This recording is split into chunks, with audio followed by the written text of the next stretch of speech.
السلام علیکم دوستوں، رمضان کی مقدس مہینے کی آمد ہے۔ اس حوالے سے چند ایک گزارشات آپ لوگوں سے شیئر کرنا مقصود تھی۔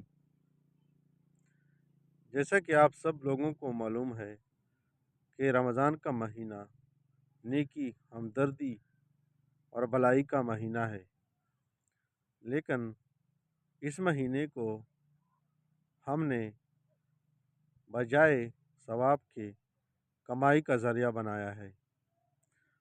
خاص کر کاروباری حضرات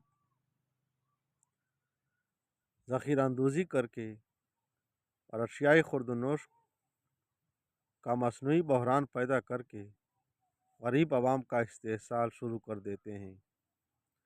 عام حالات میں جو چیزیں 100 روپے پر بک رہی ہوتی ہیں، رمضان کے آتے ہی ان کی قیمتیں آسمان سے باتیں کرنے لگتی ہیں۔ خدا را اس سے اجتناب کریں، اس مہینے کو کمائی کے بجائے اجر و ثواب کا ذریعہ بنائیں۔ دوسرے جو لوگ صاحب استطاعت ہیں ان سے درخواست ہے کہ اپنے دسترخوانوں کے سائز کو چھوٹا رکھیں، اپنے دسترخوانوں کو انواع اقسام کی ڈشوں سے سجا کر نمود و نمائش سے پرہیز کریں۔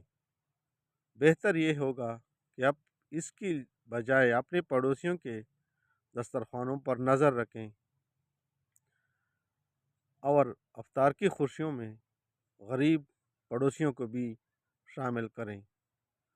جیسا کہ ایک رمضان میں ایک کھجور دینے کا ثواب احد کے پہاڑ کے برابر ہے۔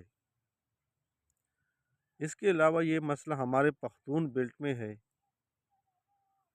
کہ رمضان کے مہینوں میں اکثر تنازعات جو ہیں وہ شدت اختیار کر لیتے ہیں، معمولی باتوں سے اور بحث و تکرار سے بعض اوقات یہ معمولی بحث و تکرار بعض اوقات بڑے حادثات کا پیش خیمہ بنتی ہیں۔